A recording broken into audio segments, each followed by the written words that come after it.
الحمدللہ آج گلی گلی حسین کا ذکر ہوتا ہے، محلے محلے حسین کا ذکر ہوتا ہے، ہر گھر حسین کا ذکر ہوتا ہے، اور مسجد مسجد حسین کا ذکر ہوتا ہے۔ کیوں ہوتا ہے؟ حالانکہ یہ تو ختم ہو گئے، یہ تو شہید ہو گئے تھے، ان کا تو سارا خاندان بہتر کر مولا کے بارگاہ میں قربان ہو گئے تھے، لیکن یہ ہوئے کس کے نام پر تھے؟ اللہ کے نام پر قربان۔ تو جو قربانی دیتا ہے رب کے نام پر، اللہ تبارک و تعالیٰ اسے بقا عطا فرما دیتا ہے۔ بقا کا معنی ہے وہ ہمیشہ ہمیشہ کے لیے رہ جاتا ہے، وہ باقی ہو جاتا ہے۔ جو اللہ کے نام پر قربانی دیتے ہیں، جو اللہ کے نام پر جو ہے اپنی زندگی کو گزارتے ہیں۔ ایک میں مثال دے کر آگے بات کو بڑھاتا ہوں۔ حضرت خواجہ باقی باللہ رحمۃ اللہ تعالیٰ علیہ یہ نقش بند سلسلے کے بہت بڑے بزرگ اور عالم گزرے ہیں۔ حضرت خواجہ باقی باللہ رحمۃ اللہ تعالیٰ علیہ آپ کے پاس ایک مرید آیا، مرید آ کر کہنے لگا حضور بتائیے فنا کیا ہے اور بقا کیا ہے؟ فنا کسے کہتے ہیں اور بقا کسے کہتے ہیں؟ فنا کا مطلب ہے ختم ہو جانا، بقا کا مطلب ہے ہمیشہ کے لیے رہ جانا، بچ جانا۔ فنا کیا ہے اور بقا کیا ہے؟ جب خواجہ صاحب کے پاس بندہ پوچھنے کا یہ مسئلہ آیا نا، تو خواجہ صاحب نے فرمایا بھی ایسا کرتے ہیں، یہ مسئلہ تو اس سے آگے پوچھ لینا، جب میں فوت ہو جاؤں اتنی دیر تک خاموش رہو، جب میں فوت ہو جاؤں جو میرا جنازہ پڑھانے آئے گا، جو میرا جنازہ پڑھانے آئے گا اس سے پوچھ لینا تو فنا کیا ہوتا ہے اور بقا کیا۔ خواجہ صاحب نے تو حکم تھا، مرید تھا، خاموش ہو کے چلا گیا۔ اب کچھ عرصہ گزرا، خواجہ صاحب کا آخری وقت آ گیا، آپ کا وصال ہو گیا۔ جب خواجہ صاحب کا وصال ہوا تو اب وہ اس کو اپنا مسئلہ یاد تھا۔ میں نے کہا خواجہ صاحب کا وصال بھی ہو گیا ہے، آج اس میں جنازہ خواجہ صاحب کا پڑھانا ہے، آج سے مسئلہ بھی پوچھنا۔ تو سارے جس طرح سے جنازے میں شامل ہوئے وہ بھی ہوا، وہ بھی جا کے پہلے صف میں کھڑا ہو گیا۔ اب جو ہے خواجہ صاحب کا جنازہ رکھ دیا گیا ہے، اب سب ادھر ادھر دیکھ رہے ہیں کہ کون آئے گا جنازہ پڑھانے۔ دیکھا کہ ایک گھوڑ سوار جو ہے سفید کپڑوں میں ملبوس ہے، چہرے پہ اس کے کپڑا ہے اور وہ گھوڑے پہ سوار ہے۔ اس نے ایک طرف سواری کری تھی اور دیکھ رہے تھے سب کے جنازہ کس نے پڑھانا ہے۔ وہ شخص آیا اور آ کر مصلی پہ کھڑا ہو گیا، اس نے جنازہ پڑھایا۔ جنازہ پڑھا کر جب جانے لگا تو اس وقت اس مرید نے ہاتھ پکڑ لیا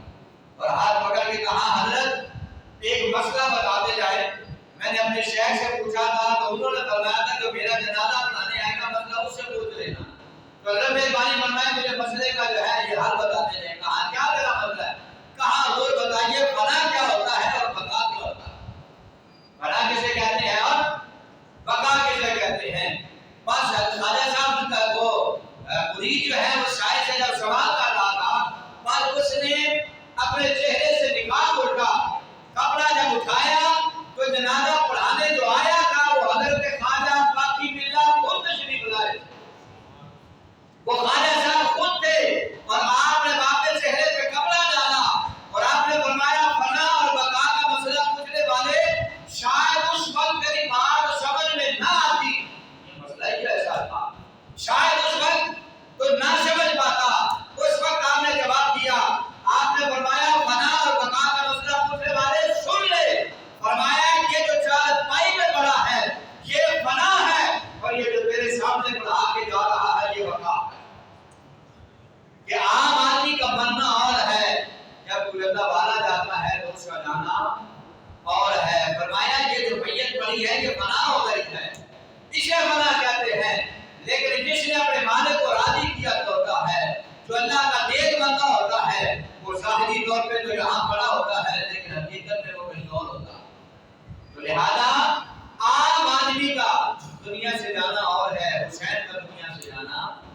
اور ہے، عام آدمی کا جو ہے مالک کے بارگاہ میں جانا اور ہے، لیکن یہاں پر جو اس کربلا کے میدان میں ایک ایک جان اپنے مالک کے بارگاہ میں پیش ہو رہی ہے وہ اور ہے۔ حضرت امام حسین رضی اللہ تعالیٰ کا ذکر خیر کرتے ہوئے ہمیں شہادت امام حسین رضی اللہ تعالیٰ کا آخر میں میں نے وقت بہت شارٹ تھا اور مختصر سے انداز میں نے آپ کے سامنے پیش کیا۔ حضرت امام حسین رضی اللہ تعالیٰ حسین بننا بڑا مشکل ہے، حسین بننا بڑا مشکل ہے۔ حسین تو دور کی بات ہے، حسین کا غلام بننا بڑی مشکل بات۔ آج جو ہے بھنگ پی کر حسین کا نام لیتے ہیں، آج شرابیں پی کر حسین کا نام لیتے ہیں، علی کا نام لیتے ہیں۔ نہ حسین ان کے تھے نہ علی ان کے ہیں۔ حسین کا نام جو ہے وہ ہمیشہ رہا ہے، بغیوں اور چرچیوں کا نام ہمیشہ نہیں رہتا۔ حسین کے لیے تو خواجہ نوید نے فرمایا کہ جب دین کو پناہ کی ضرورت پڑی تو وہ دامن حسین میں آ کر چھپا۔ تو ان کا تعلق کیسے حسین کے ساتھ ہو سکتا ہے؟ حسین نہ ان کے ہیں نہ ان کا حسین ہے، حسین اسی کا ہے جو حسین کے نانے کے نقش قدم پر چلتا ہے، علی اسی کا ہے جو رسول پاک صلی اللہ علیہ وسلم کے نانا کے نقش قدم ہے، بابا کے نقش قدم پر چلتا ہے۔ مولا علی وہ ہے۔ آج علی کا ذکر کرتے ہیں، آج علی کا ذکر کرنے والوں آج نماز کا وقت ہوتا ہے، علی ابھی تو کرتے ہیں لیکن نماز نہیں ہے۔ اور آپ کو پتا ہے سب سے کم عمر میں مولا علی نے کلمہ پڑھا تھا۔ 9 سال کی روایت ملتی ہے، 10 سال کی روایت ملتی ہے کہ جس میں حضرت مولا علی شیر خدا نے کلمہ پڑھا اور ساری زندگی آپ نے نماز نہیں چھوڑی تھی۔ ایک نماز عصر، وہ بھی رسول پاک صلی اللہ علیہ وسلم کی گود میں، سرکار صلی اللہ علیہ وسلم گود میں ہے، حضرت مولا علی نے عصر کی نماز پڑھی، حضور نے نماز پڑھ لی، صحابہ نے نماز پڑھ لی ہے، مولا علی کی بھی نماز رہتی ہے۔ حضرت مولا علی کو سرکار نے بلایا، حضور صلی اللہ علیہ وسلم تھکے ہوئے تھے، سرکار صلی اللہ علیہ وسلم نے علی کی گود میں سر رکھا اور حضور صلی اللہ علیہ وسلم آرام فرمانے لگے۔ اب علی کی گود ہے، مصطفیٰ کا شرع انور ہے۔ اب نماز سے کتنا تعلق علی کا ہے اور علی کا نماز سے، اور نماز کا علی سے کتنا تعلق ہے، قابل توجہ بات ہے۔ اب شرع انور جو ہے رسول پاک صلی اللہ علیہ وسلم علی کی گود میں ہے، نماز عصر کا وقت جاتا جا رہا ہے، نماز سے محبت اتنی ہے کہ ادھر سے نماز کا وقت گیا، ادھر علی کی آنکھوں میں آنسو جاری ہو۔ اب حضور کو جگانا بھی پسند نہ فرمایا، تو حضور صلی اللہ علیہ وسلم تھکے ہوئے ہیں، حضور آرام فرما رہے ہیں، اور یہ نماز جو یہ علی پڑھ رہا ہے یہ تو کسی کو نصیب ہوتی ہے کہ مصطفیٰ کریم صلی اللہ علیہ وسلم کو گود میں لٹایا ہوا ہے، اور اب ظاہری نماز سے بھی اتنی محبت ہے، آنکھوں میں آنسو آ گئے۔ اور جب سرکار کے چہرہ انور پر گرے نا، سرکار صلی اللہ علیہ وسلم کی آنکھ کھلی، سرکار صلی اللہ علیہ وسلم نے فرمایا علی خیر ہے؟ کہا یا رسول اللہ میری نماز عصر رہ گئی، اور نمازوں میں بڑی فضیلت والی نماز عصر رہ گئی۔ کہا یا رسول اللہ نماز عصر رہ گئی ہے، اب سرکار سورج ڈوب چکا ہے، اب سرکار فرما رہے ہیں اب تو اکثر ہی چھوڑتا رہتا ہو، اس کے لیے تو پھر کوئی بڑا کام نہیں نہ کیا جاتا، جس نے کبھی نہ چھوڑی ہو اس کے لیے پھر کوئی نہ کوئی حل نکالا جاتا ہے، اور وہ شریعت کے مالک کے دامن میں لیتے ہوئے جس نبی نے شریعت لے کر آئے ہیں، اگر وہ چارہ کر دے نہ پڑی ہوئی بھی پڑی ہوئی ہو جائے، اگر وہ اشارہ کر دے تمہاری ساری بات کے سجدے ضائع بھی ہو جائے، وہ محبوب کی بارگاہ میں لیتے ہیں۔ آپ کو بھی آنسو آئے، حضور نے فرمایا کیا ہوا ہے؟ کہا آقا نماز عصر رہ گئی ہے۔ اب حضور فرماتے ہیں نہیں بتاؤ قضا پڑھنی ہے کہ ادا پڑھنی ہے؟ یہی ایک نماز ہے جو دیکھی، لیکن جو پڑھی گئی ہے نا وقت پر، یہ نماز ان سالوں پر باری ہوگی۔ فرمایا بتاؤ علی قضا پڑھنی ہے یا ادا پڑھنی ہے؟ تو کہا ہوگا یا رسول اللہ آپ کے دامن میں بیٹھ کر بھی قضا پڑھنی ہے؟ تو حضور صلی اللہ علیہ وسلم حدیث پاک کے بعد ہے، سرکار صلی اللہ علیہ وسلم نے فرمایا فرض علیہ الشمس، حضور صلی اللہ علیہ وسلم نے جب سورج کو اشارہ کیا تو وہ فرشتے جو سورج کو طلوع اور غروب کرتے ہیں، جن کے ہاتھ اس کی لگامیں ہیں، بس مصطفیٰ کا اشارہ ہوا، سورج ڈوب چکا تھا۔ تاریخ اور حدیث کی کتابوں میں آتا ہے حضور کے الفاظ نکلے کہ فرض علیہ الشمس، اے سورج واپس پلٹا، جن فرشتوں کی ڈیوٹی تھی ڈوبے ہوئے سورج کی طرفوں کو کھینچا اور کھینچ کر لا کے نماز عصر پہ کھڑا کر دیا، علی لو تم نماز پڑھو، اے علی لو تم نماز پڑھ لو۔ یہ اس علی کا بیٹا ہے جس کو حسین کہتے ہیں، جس کے لیے ایک نماز پر رسول پاک صلی اللہ علیہ وسلم نے اشارہ کیا اور سورج واپس آیا، اور ہم اس حسین کی بات کر رہے ہیں جس نے سارا امہ مالک کی بارگاہ میں قربان کر دیا، اور آخری جب لمحہ وقت آیا دشمن سے لڑتے ہوئے بھی ہاتھ میں تلوار تھی، اور اذان کا جب وقت ہوتا ہے تو حسین پوچھتے ہیں اور کہتے ہیں ٹھہر جاؤ، نماز کا وقت ہے، تو اسی وقت ہے مالک کی بارگاہ میں سر سجدے میں رکھتے ہیں۔ اور آپ کو پتا ہے حدیث پاک میں آتا ہے رسول پاک صلی اللہ علیہ وسلم نے فرمایا جو بندہ جس حال میں مرتا ہے اسی حال کو اٹھایا جاتا ہے۔ تین الفاظ کو یاد رکھو، جو بندہ جس حال میں مرے وہ لوگ اسی حال میں ہی، بولو تو صحیح، اسی حال میں، جس حال میں بندہ مرتا ہے اسی حال میں اٹھایا جاتا ہے۔ تو ہم اپنے کاموں کو درست کر لیں، اپنے اخلاق کو درست کر لیں، اپنے آپ کو درست کر لیں کہ مالک کے بارگاہ میں کوئی پتہ ہے کس وقت موت کا فرشتہ آ جائے؟ اللہ اکبر، کوئی پتہ نہیں، کسی وقت بھی آ سکتا ہے۔ سعودی عرب میں ایک واقعہ کوئی احباب کے ذریعے پہنچا، ایک شخص جو ہے وہ 7ویں منزل سے گرا، کام کر رہا تھا، پتھر لے جا رہا تھا اوپر، 7ویں منزل سے کندھے پہ پتھر رکھا ہوا تھا، تو پتھر جو ہے کا جھکاؤ پیچھے کی طرف ہو گیا، سنبھال نہ پایا، 7ویں منزل سے نیچے گرا۔ جب نیچے گرا تو نیچے شاید کوئی ایسی نرم چیز تھی یا کچھ پڑا تھا یا وہ نہ بچانا چاہتا، تو 7ویں منزل سے گرا اور جب زمین پر آ کر گرا تو اسی طرح سے اٹھ کے کھڑا ہو گیا، کچھ بھی نہیں ہوا، 7ویں منزل سے گرا، لوگ بھاگے بھاگے آئے، اس کو پکڑا اٹھایا، جناب وہ تو بزرگ پہ کھڑا، اس کے کپڑے جھاڑے۔ اب لوگ آپ کو ایسا واقعہ ہو جائے تو میرے خوشی کی انتہا ہوتی ہے، وہ خود بھی بڑا خوش تھا، 7ویں منزل سے گرا ہوں کچھ نہیں ہوا، دوستوں نے بھی کہا جناب بچ گئے ہو، کو مٹھائی کھلاؤ، کو شکرانہ ادا کرو۔ دوستوں نے جس طرح سے آپ کو میں ہم سمجھتے ہیں دوستانہ ہوتا ہے، جناب مٹھائی کھلاؤ، تو جس بلڈنگ کے سے گرا تھا سڑک کے دوسری طرف جو ہے وہاں بیکری تھی، وہ دوڑا وہاں سے مٹھائی لینے کے لیے، دوستوں میں بانٹو، اب خوش اتنا تھا، خوشی کی انتہا نہ رہی، اور وہ جب سڑک سے دوڑا دوسری طرف جانے کے لیے، اس نے نہ دائیں دیکھا نہ بائیں دیکھا، نہ آؤ دیکھا نہ کاؤ دیکھا، بس دوڑا، جیسے ہی سڑک کے درمیان میں گیا ایک ٹرک آیا اور اس نے جو ہے اسے مان کے جو ہے مالک کی بارگاہ میں پہنچا۔ 7ویں منزل سے وہ جب بچانا چاہتا ہے تو بچا لیتا ہے، اور پھر سڑک کے درمیان لا کر جب خوشی کے انتہا نہ تھی اور اس وقت ایک ٹرک آیا اور اس نے جو ہے اسی وقت موت کے گھاٹ اتارا۔ تو وہ مالک کے بارگاہ میں ہم نے جانا ہے، ہر حال میں جانا ہے، جو بڑا ہے جو چھوٹا ہے، دعا کرو اللہ تعالیٰ موت دے تو پھر حسین کی غلامی والی دے، دنیا سے جائے تو اسی حال میں جائے، جو جس حال میں جو ہے مرتا ہے اسی حال میں اٹھایا جاتا ہے۔ حضور غوث پاک کا ایک عیسائی سے ہو گیا نا مناظرہ، تو حضور غوث پاک کے کوئی عیسائی کہنے لگا ہمارے نبی جو ہے وہ مردوں کو زندہ کرتے تھے، ہمارے نبی کی یہ شان ہے یہ شان ہے، تو وہ اس کے بعد اس کے جو ہے پیچھے بتانا یہ چاہتا تھا کہ ہمارے نبی کی شان ہمارے نبی سے زیادہ ہے۔ حضرت عبدالقادر جیلانی گیانی والے پیر سنتے رہے کہا مردوں کو زندہ کرتے تھے، فرمایا تمہارا قرآن بتاتا ہے مردوں کو زندہ کرتے تھے، فرمایا ہمارا قرآن بتاتا ہے تمہارے نبی مردوں کو زندہ کرتے تھے نا، تو فرمایا میرے نبی کی بات تو چھوڑو، آؤ اس کے خاندان سے ایک ادنا اسطور کی بات کر لیتے ہیں۔ فرمایا میں نے فقط ان کا کلمہ پڑھا ہے، گیانی والے پیر نے فرمایا اگر مجھے کہو تم تو میرے نبی کی بات کر دو، میں تمہیں مردانہ زندہ کر کے دکھا دوں۔ اس نے کہا کر کے دکھا دو۔ حضور غوث پاک کو ساتھ لیا پرانی قبر پر لے گیا، جس کے آثار بھی قبر کے ختم ہو رہے تھے، اس قبر پہ لے کر آ گیا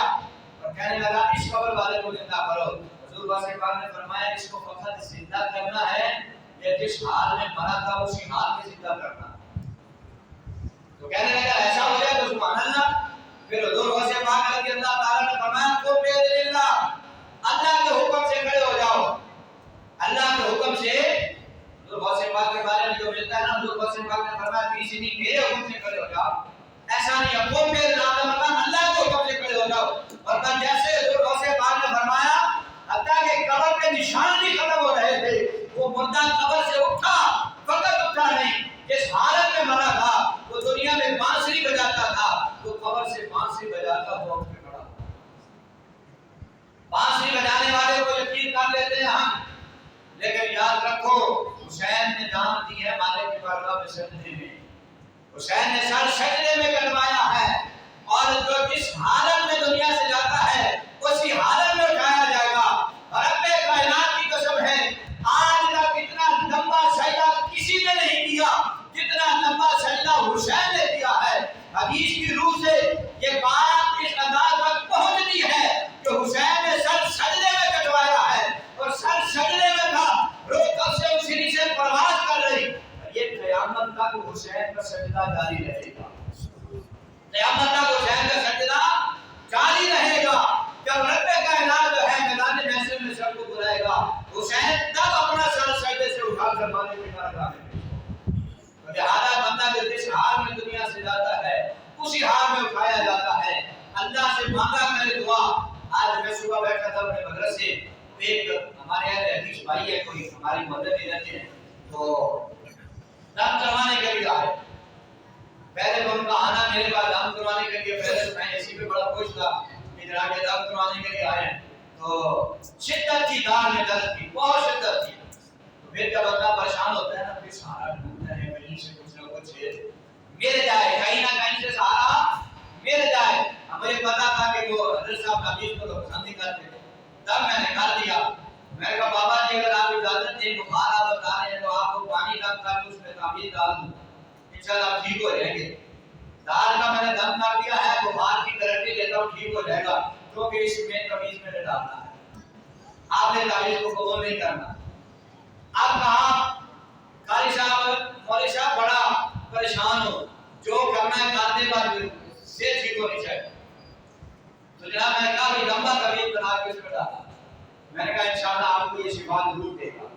تو اس بارے کے کرم سے تھوڑی دیر کے بعد پیغام آیا ہے کہ دار بھی بہتر ہو گئی ہے، تو بخار بالکل ٹھیک ہو گیا۔ تو بعض اوقات جو ہے انسان پریشانی کی حالت میں، کیفیت میں، اس وقت سب کچھ بھول جاتا ہے، پھر باپ بندہ سہارے جوڑتا ہے۔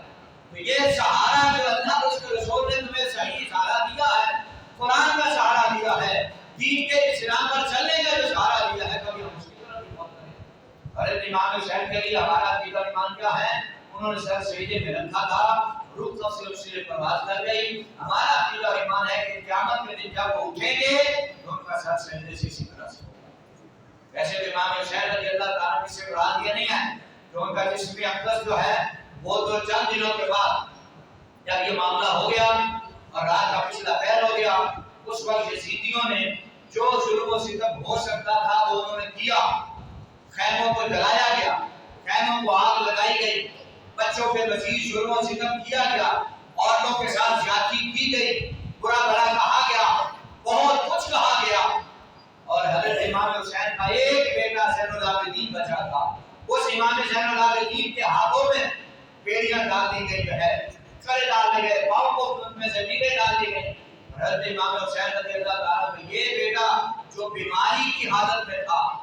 بیماری کی حالت میں تھا، بیمار تھا، اس لیے کئی مرتبہ حسین سے اجازت مانگ کر کے بھی اندر ہو گئے، بیداری کربلا کی طرف دیکھے، نہیں، حسین نے منع فرمایا، کیونکہ رب کی حکمت ہے، اللہ کی حکمت تھی۔ اللہ تبارک و تعالیٰ نے قرآن میں کیا فرمایا؟ اِنَّا أَعْطَيْنَاكَ الْكَوْثَرَ، اللہ تبارک و تعالیٰ نے فرمایا ہم نے آپ کو کوثر عطا فرمایا ہے۔ اور یہ سب سے پہلے اور سب سے پہلی تفسیر جو یہ ہے، کوثر سے مراد حضور پاک صلی اللہ علیہ وسلم کی اولاد ہے، کوثر سے مراد اولاد ہے۔ ایک شخص نے حضور کو تانا دیا تھا اور تانا دے کر کہا تھا لوگوں پریشان نہ ہوا کرو، محمد کا دین تب تک ہی ہے جب تک محمد ہے، جب تک محمد ہے تب تک اس کا دین ہے، جب یہ چلا جائے گا اس کی اولاد ہے نہیں، اس کا نام کیسے ختم ہو جائے گا۔ دنیا میں قانون ہے کہ جس کی اولاد نہیں ہوتی چند سالوں کے بعد اسے بلا دیا جاتا ہے۔ اور اس نے کہا ان نشانیہ کا ونکر کہ یہ ابتر ہے، یعنی جس کی اولاد کوئی نہیں ہے، چل کتا ہے۔ اب رب کو یہ بات دوبارہ نہ ہوئی، جس نے کہا تھا اس کے 10 بیٹے تھے، اس کو اپنے بیٹوں پر مان تھا۔ اس وقت کے دور پہ 2 چودھری ہوتے تھے بڑے، جس کی اولاد زیادہ ہوتی تھی یا وہ چودھری ہوتا تھا چاہے غریب بھی ہو، اولاد زیادہ ہونے کی وجہ سے وہ چودھری ہوتا تھا یا مال کی وجہ سے وہ اپنے آپ کو چودھری کہتا تھا۔ 10 بیٹے تھے اس کے، اور وہ رسول پاک صلی اللہ علیہ وسلم کو جب اس نے تانا دیا کہ لوگوں پریشان نہ ہو، جب تک محمد ہے تب تک اس کا دین ہے، جب یہ دنیا سے چلے جائیں گے ان کا دین ختم ہو جائے گا۔ تو رب کائنات نے اس بدبخت اور بے ایمان کو جواب میں کہا، اس نے کہا نا کہ رسول پاک کی اولاد نہیں ہے، اس وقت اللہ نے فرمایا اِنَّا أَعْطَيْنَاكَ الْكَوْثَرَ، اے محبوب ہم نے آپ کو اولاد کی کثرت عطا فرمائی ہے۔ یاد کر بلا کے میدان میں ایک زین العابدین کے بعد سب سلسلہ ختم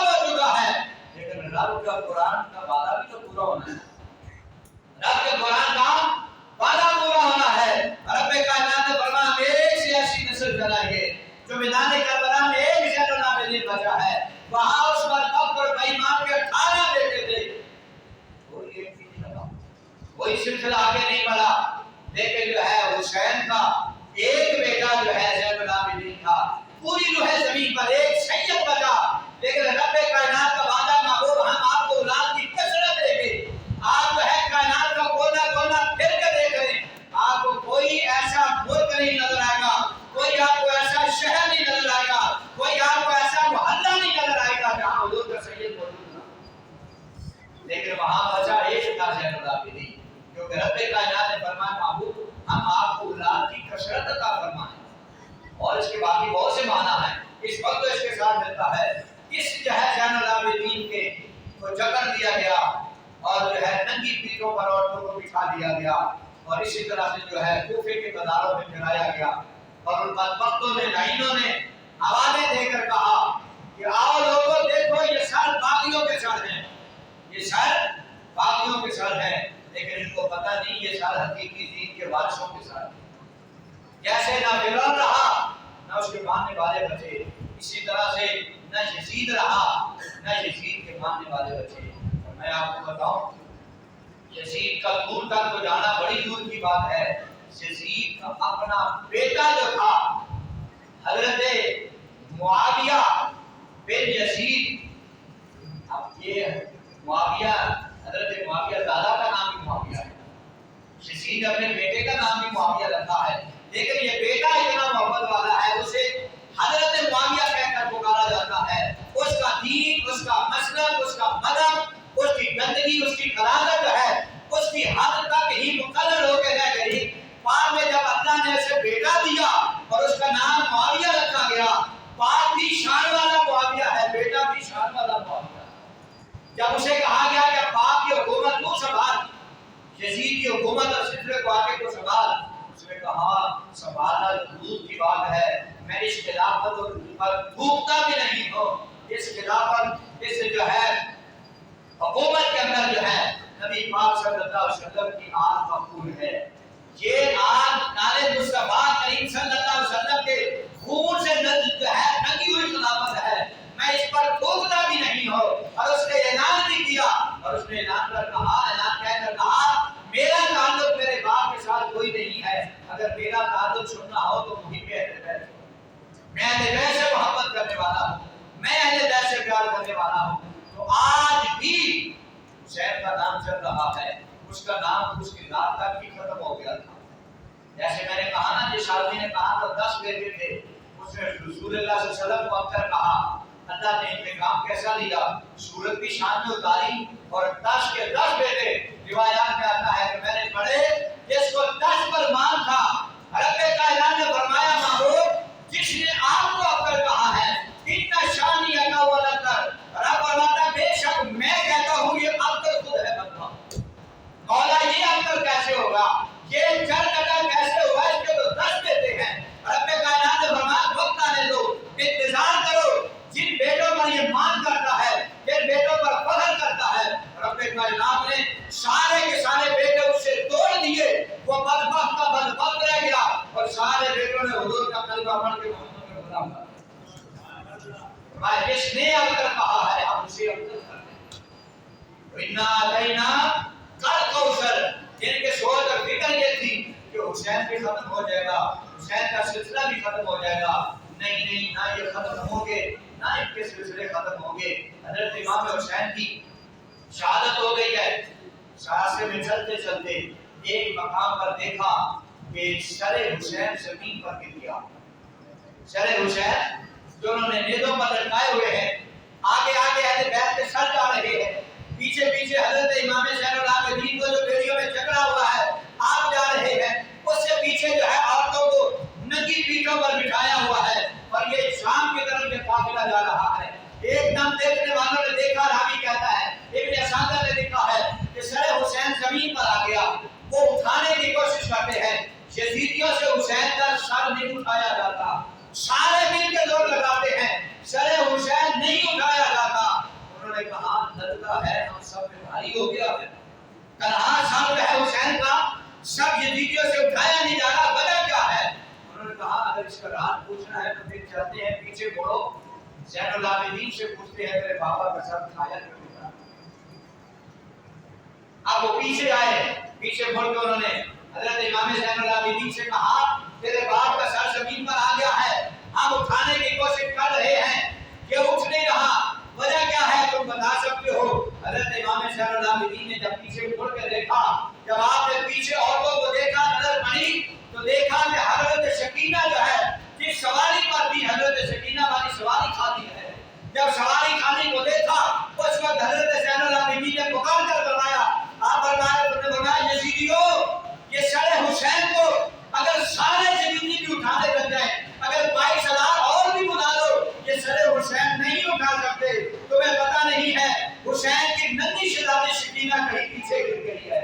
وہ کہیں پیچھے رہ گئی ہے، جاؤ پہلے اس کا پتہ کرو، اگر جو ہے وہ گر جائے گی تو سر حسین خود اٹھ کر اوپر آ جائے گا۔ اور پھر وہ یزیدی دوڑے واپس، جب دیکھا تو ایک جگہ پر ایک راستے میں جو ہے وہ سفر کے دوران حضرت بی بی سکینہ جو ہے 7 سال کی شہزادی زمین پہ گری پڑی تھی، اور انہوں نے رو کر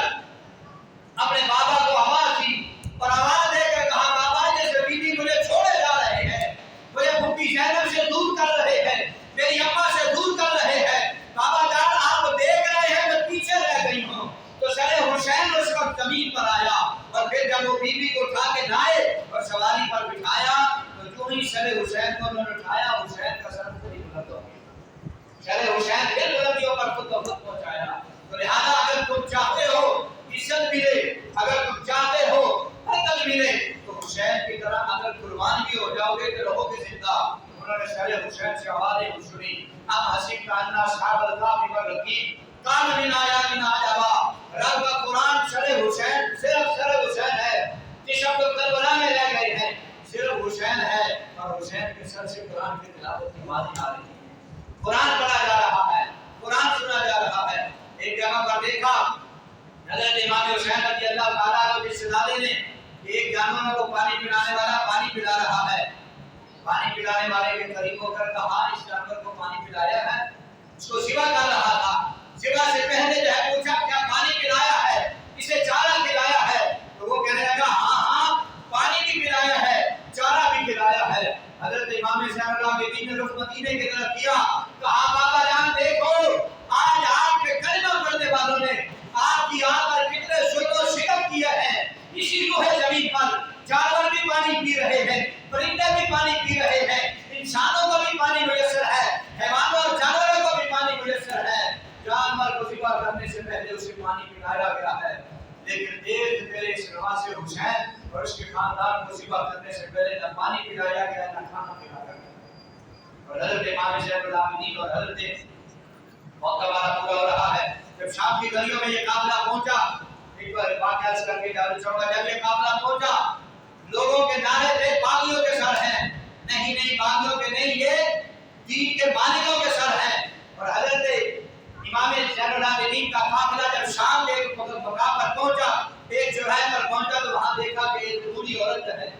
اس نے اپنی گٹھلی رکھی ہوئی ہے اور وہ ہمارے لگا کے کہہ رہی ہے لوگوں سنا ہے مدینے سے کوئی سید آئے ہیں، میں ان کی خدمت کے لیے حاضر ہوئی ہوں، مدینے سے کوئی مصطفیٰ کے مہمان آئے ہیں، میں ان کی خدمت کے لیے حاضر ہوئی ہوں۔ اس وقت وہ بی بی قریب ہوتی ہے اور ایک نوجوان سے پوچھتی ہے بتاؤ تو صحیح وہ مدینے والے سید کون ہیں؟ اس پر وقت نے اشارہ کر دیا، اشارہ کر کے کہا وہ جو سامنے جوان تمہیں نظر آ رہا ہے وہ مدینے کے سید ہیں، اور کہا وہ جو پیچھے بیویاں تمہیں نظر آ رہی ہیں وہ مدینے سے آئی ہیں۔ اور وہ بی بی قریب ہوئی، قریب ہو کر حضرت امام زین العابدین سے کچھ بات کی، اس کے بعد آپ نے اشارہ کیا اور حضرت زینب کے طرف آپ نے اشارہ کیا۔ اب جب وہ حضرت زینب کے پاس اس نے گٹھلی رکھی ہوئی ہے، اس کے اندر کچھ روٹیاں ہیں، کچھ سادن ہے، کچھ کھانے کو ہے، کچھ پینے کو ہے، اس نے لا کر جو ہے اس جو ہے بی بی کے سامنے رکھا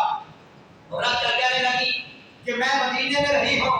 مدینے کے ساتھ میرا بڑا تعلق رہا ہے، میں مدینے میں مصطفیٰ کریم صلی اللہ علیہ وسلم کی بیٹی کے گھر میں خادمہ رہی ہوں، میرا نام فیضہ ہے۔ اب اس نے یہ نہیں جانتی کہ یہ مصطفیٰ کریم صلی اللہ علیہ وسلم کے خاندان سے کیا تعلق کون کون رکھنے والا ہے۔ اب جب نام سنا نا حضرت زینب نے اور مصطفیٰ کے گھر کی خادمہ کا سنا تو حضرت زینب کی آنکھوں میں آنسو آ گئے، آپ رو پڑی اور آپ نے رو کے فرمایا بی بی یہ تو بتا اس گھر کے کوئی حالات تو سنا نا، اس گھر میں خادمہ نہیں ہے، نوکرانی نہیں ہے، تو وہ سنانے